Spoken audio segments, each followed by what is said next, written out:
right, y'all. So, ladies and gentlemen, welcome to the first installment of Uncle Go TV. Now, you guys probably have saw the promo episode. It kind of went well. Got some good feedback. But I tell you what, the reason why this is the first episode and it's a little bit special to me, I got my own cousin here. You know what I'm saying? Just had a child. You feel me? So he just become a father. It's a beautiful thing. I'm going to ask him a couple questions about that. But this is also the first episode because I filmed the episode and it deleted. I didn't press record. So, hey, shit happens. But here we go. First episode. I got my cousin here, cousin brother, damn near. Michael Clark. What's going on, brother? It's good, man. Appreciate you for having me, man. It's my first time being a guest on the podcast. You already know. And that's my thing, you know what I'm saying? Like, we've had numerous conversations off camera about, mental health, and it's something I enjoy talking about, you know what I'm saying? But first question is, man, like, how's your life going right now? I say life is going pretty good. Right now I'm in a transition of trying to start a new career. My baby is 7 months, healthy. She kind of like a spit neighbors of me. She just woke up, you know what I'm saying? They upstairs. But yeah, everything is cool. I'm in this little boot camp type thing to become a business analyst. It's cool. I'm good. Honestly, really in a good place right now, man.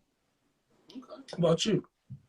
I can't complain, man. I'm just grateful, for life. I like the route that I'm going. Just started a new job. I can't complain about that. Okay. But it's just been a blessing. I was telling my lady the other day, I wish God just gave us a checklist, but it's not that easy. You know what I mean? Yeah. But, I just can't complain. So my first question is, you mentioned your daughter, 7 months. How did it feel to be a dad? Like, what was that mental transition like? Man, honestly, I've been trying to shift and, try to figure out what I'm really going to do in life during the pregnancy. But like once she got here, it was just different. Your whole mindset changed because you got a whole human being that you're responsible, to take care of. So it's like every decision I make, it's like I got to think about that. You know what I'm saying? And it kind of makes you grow up because it's like, bro, you just don't want to be around certain stuff because it's not going to be, advantageous for you and your family. So, it's a learning experience. But I mean, me as a kid, I listened to everything. I knew what was going on at the age of like 4 or 5 years old. Mm-hmm. So it's, you got to kind of figure out like, yo, if you really going to be a good example, you got to really be a good example because your kid's going to know whether or not you bullshit. You know what I'm saying? So I'm just trying to be a good example, you know what I'm saying, every day. Okay. So you would say like certain things from your childhood would impact, the way that you make certain decisions? Yeah, because I knew what was going on. Even though people tried to hide what was going on, people tried to, make stuff seem like it was different. I wasn't stupid. Yeah. You know what I'm saying? Like, bro, I get that I'm not grown, but it's like, I know what's happening, and you know what I'm saying? I just don't ever want to be a person I got many fears of being a father, especially of a daughter, but one of them is like for her to just look at me like some fake, you know what I'm saying? Mm-hmm. When she knows who I really am, you know what I'm saying? Right. Now, since we're in the childhood area because we want to go up, you know what I'm saying? Now, I'm not sure how comfortable you are with talking about it, but I have a parent that's a part of the LGBTQ community. You feel what I'm saying? And the impact that had on my life has caused me to like not judge people for who they want to be. Mm-hmm. How does that impact your mindset? A lot, man. A lot. I would say I probably found out that my dad was gay when I moved with him when I was like 4 or 5. Mm-hmm. Because again, like, kids ain't stupid. You feel me? And it was just like, I mean, cool. I never really thought, like, the LGBTQ whatever plus Y. I don't want to get it wrong. You know how that's a big thing now. Like, bro, that I've always been a part of that.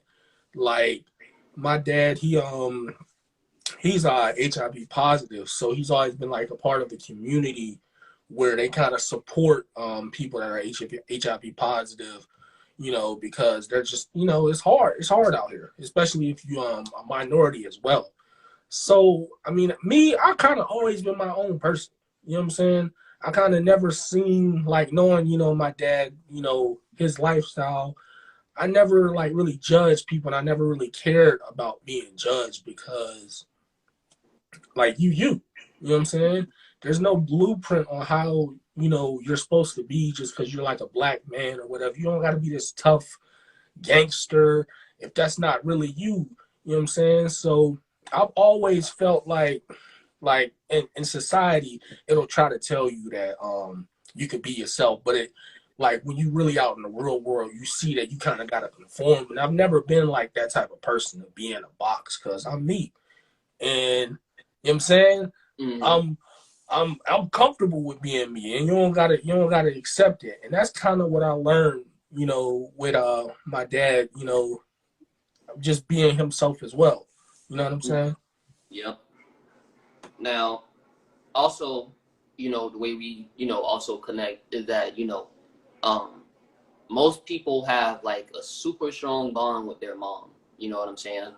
I myself, I could say that, me and my mom, we're cool. Mm. But we both have this understanding that, once we're around each other for a bit of time, shit turn left. But it's okay. I still love her for the bottom of my heart. You know what Yeah. I'm saying?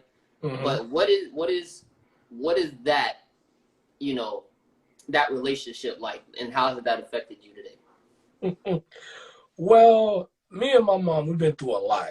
Uh, a lot of people, and we cool now, so I Mm-hmm. don't want to, I don't want to bash her or nothing. But it was rough. It was rough. Right. I'm one of five, and it was a lot of times, and I'm not gonna say that I wasn't a bad child because I was, I got sent away, so I was definitely bad. But like, it was hard for her. You know what I'm saying? She been through a lot, um, like in her childhood, in her adult life, and it took her, a minute to really, get under her feet and really become full mentally. Mm-hmm. So it was rough. Like, I remember as a child, like, we was cool, and then, like I was saying, like, bro, I realized, oh, this is what it is. You know what I'm saying? This is why such and such.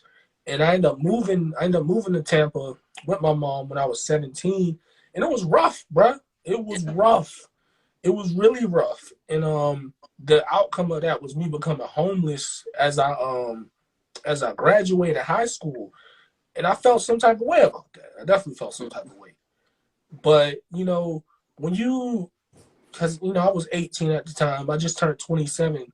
When you go through stuff and you see, like, damn, bro, it's rough out here. You know what I'm saying? To be an adult, especially if you got children. You know what I'm saying? You gotta find a way to put food on the table. If you don't got no help, that's a whole nother story. You know what I'm saying? So we've talked about those things, but I don't know, bro. Like, I'm still kind of trying to figure that out. Yeah. Like, I wouldn't say I'm mad about it anymore, but, like, bro, I've been through some things that I wouldn't want to put my daughter through. I'll tell you that. So, like I said, I just work on being a better person every day. You know what I'm saying? I keep my mind clear. I try to stay away from negativity, and I just try to do what I say I'm gonna do. You know what I mean? And Yep. not, like, number one, one thing I say I take from, growing up the way I did, and my parents, getting together how they did and splitting the way that they did, is that I definitely don't want to do that with my daughter. You know what I'm saying? I definitely, we a team now. We gonna be a team forever because I just feel like it's just certain things things happen, but like, bro, you kind of have to. You're in control of your own life, so you kind of have to make sure that certain things don't happen. And I think I'm kind of blessed to have had a child at 27 and not 18 or 15, because, Yeah. woo, boy, I was on some other stuff back then. You know what I'm saying? So Yeah. you would know that. You Yeah. feel me? Because I tell you now, man, it's stressful, you know, because I'm a one night stand, baby. You feel what I'm saying? And my Mm-hmm. parents was in high school, you know, young and dumb. I'm talking about this. My mama told me the story. She say, she say, well, she was a virgin, and all her friends was already having sex, so it was kind of like, oh, well, I bet y'all had sex tonight, and I think it was like at like prom or some shit like that. My mom was Mm-hmm. crazy back then, but yeah, it's just the fact of, you know, when it come down to relationships, I feel like people should take it a little bit more serious. Yeah. Because even when you have like these talking phases or you just want to, you know, kick it or whatever the case may be, people may want to pretend like, you know, there's no attraction there, or there's no feelings, no strings or anything attached. But at some point, um, if you catch that person having sex with another person, you'll feel some type of way, and that shit all across the board. You know, so I feel like a lot of people got to be mindful, because now you out here just having children, and now these children have to fend and think for themselves, and it just causes a whole hectic generation. You know. Yeah, bro. It's one thing I'll say. Um, I learned. I bet you we both learned from just seeing stuff in the family, and it's like, bro, I don't want to go through that. That Yeah. just don't. It just don't seem. It don't seem like it's a happy life. You Yeah. know, I like you have kids, and you got to do what you got to do for them. But it's like, bro, some people we make it hard on ourselves.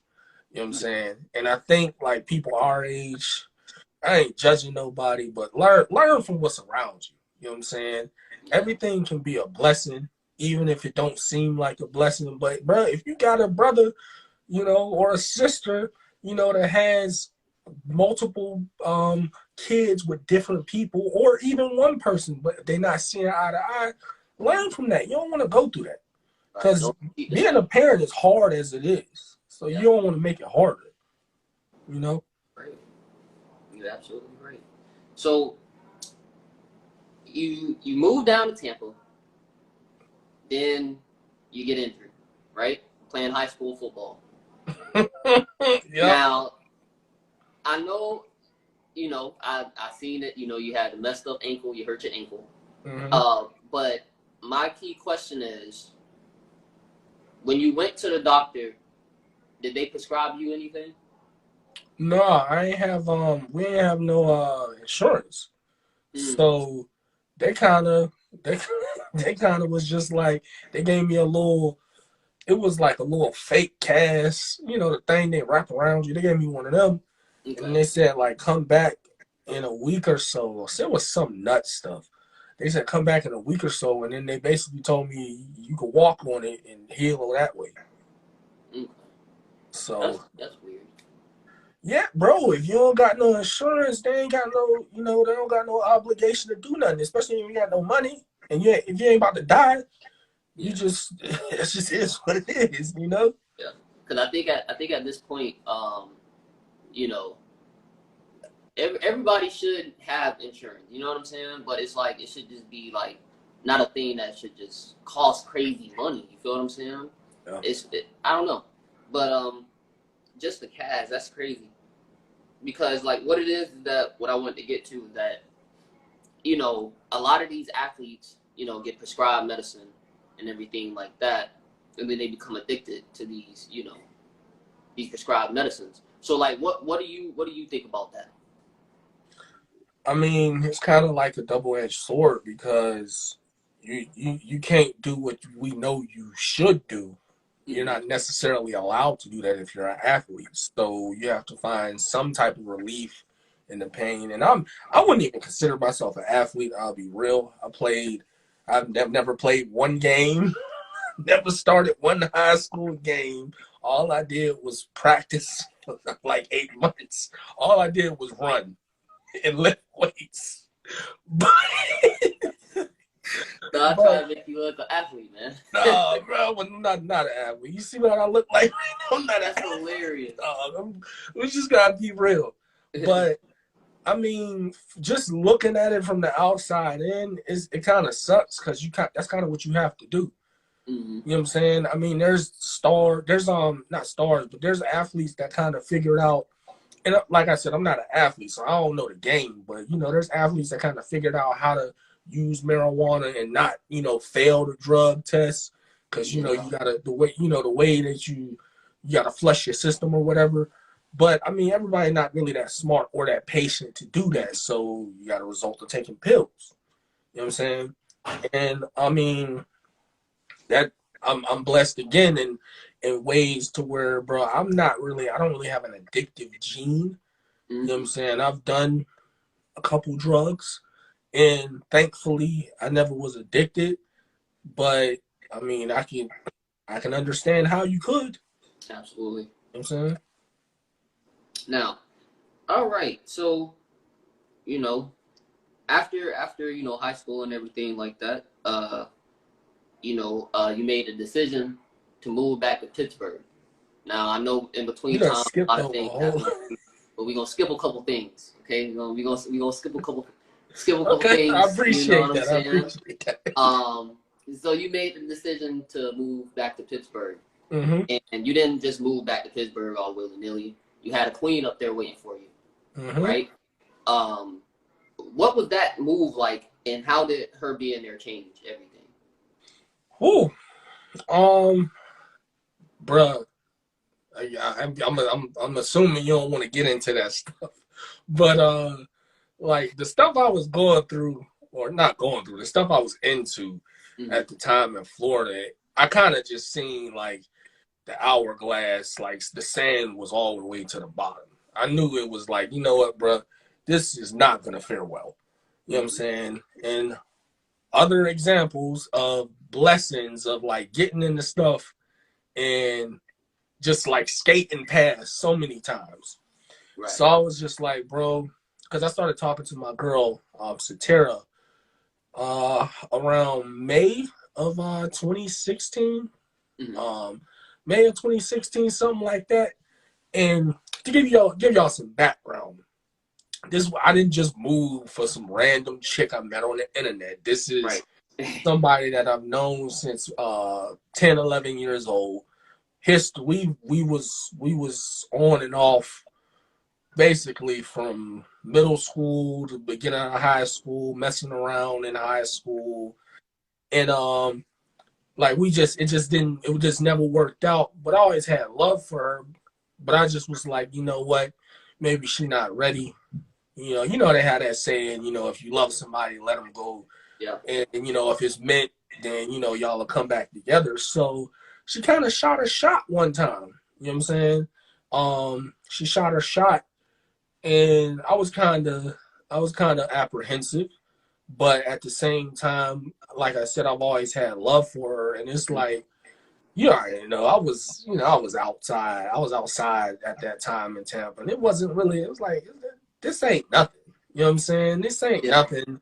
You feel me? I ain't missing out on nothing. I might as well see what's up.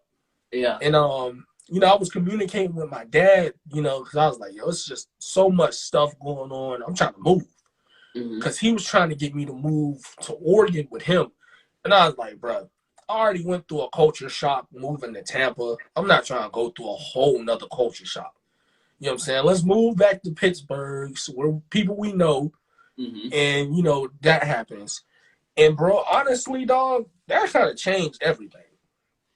I'm not a tough person at all. I'm not a tough guy. I'm not sliding. I've never slid on nobody. Yeah. But I kind of noticed that, like, when I moved back, I had changed. Because she used to always say, like, you're not the same person you used to be. Because I just was like, I don't know, bro. It's like when you just be doing certain stuff, you just assimilate a certain type of personality. And at that point, it was like I was like a ticking time bomb. Yeah. So it was definitely some uh acclimating that had to go on. But at the same time, because I'm the type of person, I put it all on the table. I don't really like tiptoeing. Yeah. So I let her know what it was before I even move. I said, I'm gonna let you know for real, for real. I'm on probation right now. You know what I'm saying? I can't be doing certain stuff. I gotta pay this or they gonna extradite me. I was letting her know everything that was going on. Mm-hmm. So and she accepted it. And bro, like she was working at a bakery shop. I was a cart attendant when I first moved up there for Right. Target. And I used to catch the bus for like an hour and a half to get to go see her. Like we was going catching the bus back and forth because I lived on one part of town with my dad and she lived on another part of town with her mom, and we both made like $11 an hour. It wasn't no cars, you know what I'm saying? So Mm-hmm. we used to really, be making that trip. And then I was like, you know what, we might as well just move together. You know what I'm saying? Yeah. And, we ended up finding two full-time jobs kind of across the street from each other. So we kind of parlayed that into, getting our own place. We lived in two apartments. We live in a nice little house now. And we both have kind of, helped each other as far as, I told her like, yo, bruh, like, yo, because I'm kind of, I wouldn't say her reality check, but I kind of keep it real. Cause Mm-hmm. like, she an only child, her mom, you know what I'm saying? You know how that go. When you're the Right. only child, you kind of get caught up. You know what I'm saying? And it's like I'm coming from a whole different perspective. I done slept in the car. You know what I'm saying? You know this. Done had the Mm-hmm. my bed used to be a couch. You know Yeah. what I'm saying? Like Yeah. I done been through it. I done been in homeless shelters. So it's like, bro, I know, like, bro, you gotta if you want to do something, it's on you. Mm-hmm. Cause people, even if people have your best interest at heart, number one, everybody ain't got it. Everybody not able. We all just fighting to survive. So if you really want to level up, you're gonna have to do that because, and we kind of went through this. Somebody else will see you leveling up, and they'll kind of take that as you leaving them. Yeah. So she's still at the same job. You know what I'm saying? Mm-hmm. She's in a management role.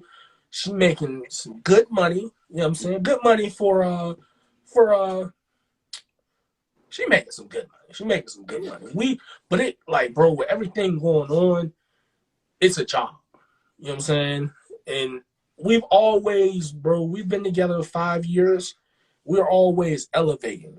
So yeah, it's a nice job, but it's like, do you really want to do that? And that's what I was kind of like, bro. I kind of been through. I done been through the ringer with jobs, Mm-hmm. and I kind of got to the point where it's like, bro, I need some type of piece of paper. You know what I'm saying? I got to grow up. You know what I'm saying? It's like I don't even want Nyla to be in regular schools because I don't trust it. And to live that way, you gotta have some money. So Yeah. we doing what we gotta do to get them six figures. You know what I'm saying? Mm-hmm. Okay. Now, what what is that like? Like, is that from just based on your experience, or like that's just you feel like that's just the best interest? I would say Hold on, what you said? I would say both though, because again, I've been blessed. I don't have no college degree. I done dropped out of college twice, Mm-hmm. and I kind of started like, y'all people know this, man. You don't got no degree. You're either doing some construction, some hard labor, or you working in the call center. Well, I've been Mm-hmm. blessed to have worked for, student loan servicing companies, banks, retirement, stocks, people, the police department. So like I've always been able to kind of survive. You know what I mean? Right. Like me and her, we've never lived in like the hood together or nothing like that. We always been cool, but it's like, what is cool? You know, do you always want to be cool? And I'll be real with you. I've never liked any job I've had. You know what I'm saying? And it's actually, I won't say that. Not. There's some jobs I have liked, but at this point, and I don't know if you've noticed this, but like with this whole pandemic stuff, a lot of people realize that these companies need them, and they can't necessarily fire them because they're so understaffed. So when you're working at a job that you may need some experience to get the job, but people finesse all the time. So you might be working with Joe Blow, and Joe Blow might be coming to work drunk. You know what I'm saying? But people, they need Joe Blow, so they're gonna keep him on, but the work still needs to get done. So I was going through stuff where it was like, bro, the job load got 2-3 times harder, and I ain't get no raise. So I said, bro, if I'm gonna work this hard, I might as well work hard for something that's gonna give me some bread. Yep. You feel me? Because I mean, if it all went the right way, I would want to be a podcaster. I would want to be a podcaster, maybe do a couple YouTube shows, movie, whatever. But you need bread to kind of produce that. You know what I'm saying? And with everything that I'm doing, I have a daughter. We got to eat. You know what I'm saying? So I have to find something. You know what I mean? Like, I can't just, you know, I can't just, you know, go rogue and be like, well, I'm going to hustle this podcast stuff out. I gotta put food on the table. And I don't know if you noticed, bro, prices are going up on everything. Inflation is at an all-time high. So I decided, you know, to try to get into a job market that's needed, that the entry-level salary going to keep going up. I got somebody that used to be on the Comedy and Consciousness YouTube here. What's up, bro? But like that keep going up because, bro, kids is expensive, bro. Like already. So I just gotta.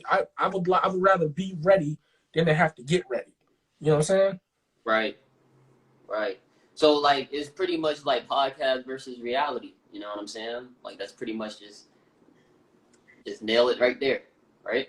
Yeah, I mean, bro, it's so many people that's successful right now with the podcasting. It's a lot of people that's in slave deals too. You know what I'm saying? And you know, bro, I did YouTube for a little bit, and you know what I'm saying? Good to see you too, man. I did YouTube for a little bit, and I learned a lot of things doing YouTube. And I told myself that, bro, if I can't do, you know, content creation the way I want to do it, I don't want to do it. Right. You know what I'm saying? So I'm gonna because I took a little bit time off to do this because it's a boot camp, bro. It's 12-week course. So I took some time off from the podcast because it's like, bro, would I rather keep podding by myself or be able to have the money to pay somebody to edit, pay somebody to put the clips out, to actually kind of get a machine going, because that's who you competing against. That's who you trying to get the views from. And bro, it's not 100% that the podcast will make any money. I'm still gonna need to make some money. So, you know what I'm saying? Okay. So like, what is that like? You know, with being, you know, a content creator, do you ever feel like there's a day where you will run out of stuff, or do you just feel like what you're doing is just that shit fluid? It's just gonna keep coming, and you know, keep pushing out content. Yeah, I mean, bro, I wouldn't call myself a content creator either. Not at this point. I mean, maybe when I was making YouTube videos, yeah, but a content creator is somebody that does that and is consistent in doing it. You know what I'm saying? But could you see yourself doing that? What'd you say? Like, could you see yourself being consistent like that? I could, but I have to have a certain level of comfortability, you know, to be able to do that. To answer your question, no, I don't think information would ever run out, because I mean, bro, I could talk for days. I could talk for days, number one. Number two, I've always had something to say. Always, I just have a expansive mind. I'm a music head. So, Yeah. you know what I'm saying? Like, I kind of have things like I'm a music head. I like watching, series and stuff like that. So it's always something to talk about. You Mm-hmm. feel me? And when I become a excuse me, when I officially become a business analyst, I can talk about that. Yeah. You know what I'm saying? But this is something. Mm-hmm. This is something that I could do. I've done without getting paid. You know what I'm saying? So always, forever. Now, speaking, of music, because you mentioned being a music head, like, do you think that, um, do you honestly think that Kanye, you know, is going through like a mental issue, or do you think that this is like a master's plan that he's coming up with to sell music? Um, I think it's a master plan coming up. From what I've heard with the stem player, it could definitely be a game changer. Mm-hmm. Um, I don't think. I mean, Kanye, he's been in the game for how long? In that aspect, I don't think he's going through any like going crazy or nothing like that. He, I mean, bro, Kanye, he's been telling us what he's going to do and doing it for 20 years. So I don't think it will stop now. He up billions. You know what I'm saying? I don't think he's going through a mental. I don't think there's anything wrong with him. If anybody knows, if they deal with this content creation, none of this shit is real. A lot of these people are fake. They make up fake stories, fake narratives, and it's really weird. Mm-hmm. So it's kind of hard to kind of see through things, and they always like doing that. When you saying something that some people don't want other people to hear, they gonna call you crazy. Right. But no, you not because they want to discount your point of view. He's not crazy. Has he changed? Of course. I mean, his mom passed away. He's going through a divorce. I don't know. I don't pay attention to the internet stuff, so I don't know what's going on. I Right. don't know. I'm not a fanboy or nothing like that. Mm-hmm. So I don't know any of the women that he's with and trying to like make her jealous. I'm not a fan of the Kardashians. I respect the business acumen, but I just don't. I don't get into those things Mm-hmm. because, I'm just not the person like, bro. If you keep throwing something in my face that I didn't ask to see, I'm not gonna want to see it because why are you throwing this in my face? You know what I'm saying? I totally understand. So, last question. Do you like the way that the the world is kind of moving towards where it comes down to like mental health, where we discuss it a little bit more, where we try to learn to understand it a little bit better? Do you agree with that? I mean, I don't think that's really what's going on. Mm-hmm. As a person that has anxiety and like has dealt with like depression and stuff, Mm-hmm. I think that people like to say that, but it's very hard to deal with mental health. You kind of have to do a lot of research. You have to be very patient. You have to be kind of selfless to deal with somebody dealing with that. And right now, I don't think that that's what is being pushed is to be selfless and to really be into what other people are going through. Because I don't know, it's just kind of like a me thing with society. Let me do whatever it is so I can get ahead.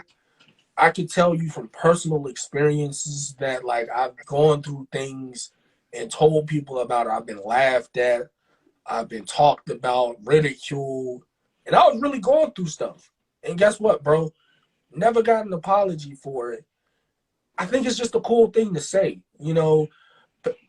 And this may be an unpopular opinion. Everybody wants to seem like they're informed and they're for something, but it's really you just want people to look at you saying that, you know, Mm-hmm. because as far as discussing things, I mean, like, yes, there's a small percentage of people that I think are really for that, but the way that the internet goes and the way that people treat each other on the internet, there's no way that can seriously be what we're going towards because we bombard and berate people over clips of things that we don't even have full context over. You know what I'm saying? And you can label somebody as being whatever just because they don't agree with you. And then you can send a mob to these people because they don't agree with you. And how is that being with mental health? Because that's not advantageous to having good mental health. But that's just my opinion. It's my opinion. Totally understand. Well, hey man, I appreciate you for hopping on, buddy. No lie. And then us, because I'm pretty sure you're gonna have more conversations about it. And hey, much love, dog. I love you, man. Thank you Love so you much. too, man. Uh, Appreciate you. for sure. But yeah, man, this is the first episode of Uncle Bo TV, man. Hopefully, you guys tune in to the next episode, man. Much love and respect. Peace.